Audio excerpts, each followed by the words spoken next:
Welcome back to SNN's special issue to examine another aspect of Sultan Haytham's visit to Tehran. Mr. Karim Sharara, political analyst from Beirut, Lebanon, is now joining us. Hello, sir.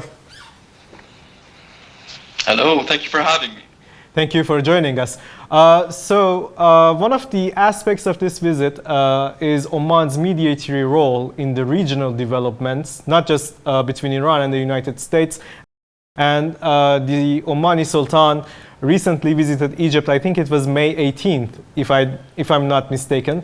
So this is probably a very close date to visit Tehran after Cairo. And as you may know, Iran-Egypt reconciliation talks are underway, and most experts are saying that 80% of the issues between the two countries have been resolved. What's your take on that? Well, first of all, we have to examine a role that Oman has been playing in the past, and how issues have been developing within Oman. Look, if you look at the past few years, if not a couple of decades, you can see that Oman has always played a positive role with regards to Iran. It's always played a mediatory role, and it took into account, first of all, its geographical location and the need for stability where it's at. I mean, if you can't have political development or social and economic development without stability, that's first of all. Second of all, Oman has always looked into what's been happening in the surroundings. So if you take into consideration the Emirates and the economic development that it's had, if you take into consideration how Kuwait has developed over the past few years, Bahrain, Saudi Arabia, you can see that you have different models of progress on the one hand and of tackling socio-political issues on the other. So with regards to Oman, it hasn't seen Iran as a pariah in the region. I think it has refused to take on this kind of vision. So if you look at Saudi Arabia and how it's been tackling or how it's been looking at Iran over the past few years and the problem that this has caused the region, Oman didn't want any of these problems on its own soil, because although it doesn't have a sizable Shia population, they are approximately 5% of its population.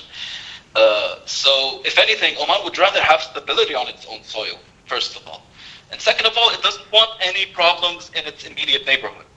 So the role of a mediator was the mantle of a mediator is what Oman took upon itself over the past couple of decades. Be it with Europe, with the US, or with GCC countries, you can see that it's always been, it has refused to take any hard stances against Iran or of course, against anyone in the immediate neighborhood, and this has served it well. It has had prosperity. It has had political stability on the domestic front. This is what Oman has been after. So, if you look at these recent developments, the Saudi-Iran deal, China taking it upon itself to become more influential in the region, I guess. For Oman, for Kuwait, and a number of other countries who have refused to take a hard stance against Iran or against any of their neighbors, this was like a breath of fresh air to them. You can see them going, finally we can have a bit of stability in this region, we can have a bit of progress. So naturally, as Oman has mediated in the past, it was natural that the level of trust that it's had with Iran, and the level of trust that Omani and Iranian diplomats have with each other, it was only natural for Oman to take it upon itself to mediate either with the US, with Belgium, as we've seen in the past few days, with the prisoner exchange, and with Egypt now recently. So I don't think it's going to take much for Egypt to be swayed to come to the table. But I think they're basically after a few gains if they're going to join this regional settlement. So if anything, they might be after stability, they might be after some more investments on the domestic scene. It's not going to take long for Egypt to come to terms with all of this. Very good and very right on the spot. And some media speculations in Iran are rising that after this visit, the embassies would open in a 10 to 15 day period. What's your take on that? Well, I wouldn't say it's impossible, but I mean, things usually take time to thaw. Naturally, both Iranians and the Saudis. I'm not talking about the Egyptians here. It's going to be relatively easy for them because there hasn't been any sizable issues between Iran and Egypt. If anything, they have lots of common history and lots of brotherly relations over the past few decades. It's only been in the past few years, and especially after the war on Syria, that things began to deteriorate. So, and if you look at, in the past 10 years, there haven't been any major issues between both. Maybe some talk in the media here or there, but it has never gone into, it has never affected diplomacy in the sense that you don't see any Egyptian or Iranian diplomats exchanging harsh statements between one another.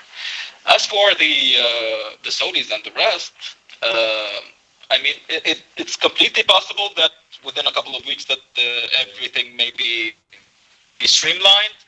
But I'm guessing, taking into consideration the level of intensity that we've had in the past, that things may take a bit more than that to be streamlined. But we will see we will see an opening of embassies eventually. It'll start with consulates, of course, but we will see a streamlining of bureaucratic services in the end, of course.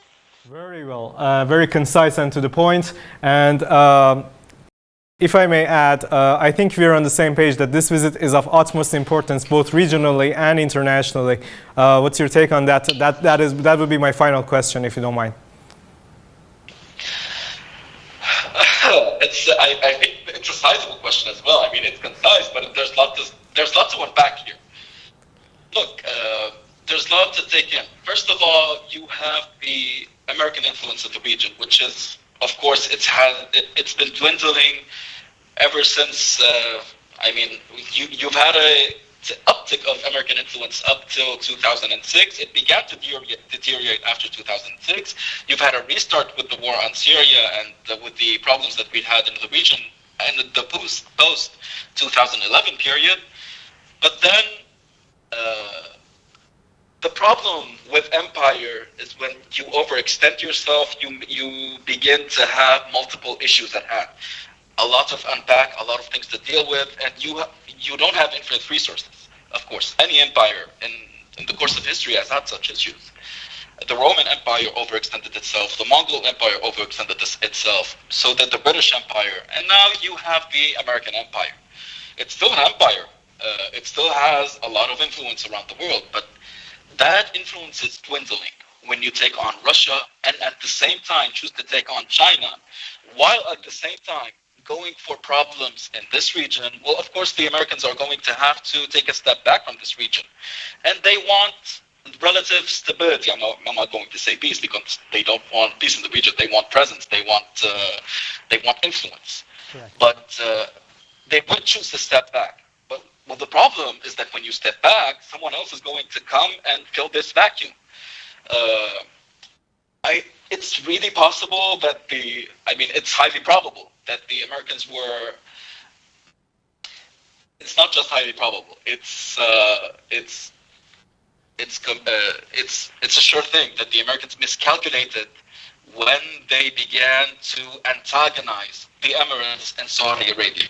Because you can only push someone so much before they begin to take their interests into their own hands. So when the Saudis and the Emiratis chose or began to see that the Americans were not granting them the security that they were once promised, that's when things began to take a turn for the worst in terms of U.S.-Saudi Emirati relationships. And so, of course, when there's a power vacuum, someone else is going to come and fill it. In this sense, there may be still security cooperation between the Americans and their friends, let's say, in the region. But they're going to have to look after their own interests. So when the Americans will not bring stability to the region, or will not allow them to become true regional actors and exercise their influence and hegemony, well, this is when the Chinese come with an offer they can't refuse. Well, look, if you're after stability in the region, we also need to look out for our own interests. The Belt and Road Initiative has to come to pass. This the fact that the Americans are dwindling in strength, that's a no-brainer for us. So let's look after this. Let's usher in a multipolar world order. Let's begin to think of our own interests. Let's begin to think of economic stability. This isn't about regional hegemony. This is about stability on your own soil. So, of course, the Chinese were... Look, of course, there were concessions that had to be made here or there. There were some security guarantees. That's a no-brainer. But the Chinese came... I mean, they just swept the rug under the Americans' feet. So this is huge. This what happened. This isn't just another occurrence that happened in the region. This is going down in the history books as a paradigm shift in what's been happening. And I mean, if you take into consideration the past few decades, this is a paradigm shift in terms of regional relations. Now the problem is, if you take the next few years into account, I don't think the Americans are going to let this slide. They're vindictive. They're really vindictive, and they won't allow their empire to crumble so easily. Just a final note, because I know I've taken up much of your time. There's something in political science known as the Thucydides trap. It's when you have two empires, the ruling empire, and another one rises in order to challenge this order that's been established by this already established actors. When this new empire wants to challenge its influence, 80% of the cases you have war across history. If you study the historical trend, in 80% of cases you have war. In the other 20% of cases, you either have the already established ruler correct, being able to exert his influence, or you have the up and coming second challenger being able to establish its influence without war. But in 80% of the cases, you have war, and this is what we should be setting eyes upon. The Americans are vindictive. I don't think that they're going to let the Chinese into the region so easily. It's probably, if you take 80% into account, it's going to be a tough few years.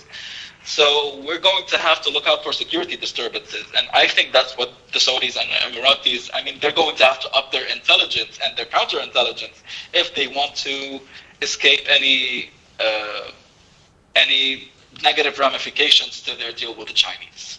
Thank you, sir. Thank you for joining us. Karim Sharara from Beirut, Lebanon. Have a good day. Thank you. You too. And thank you for watching SNN's special issue. Stay tuned.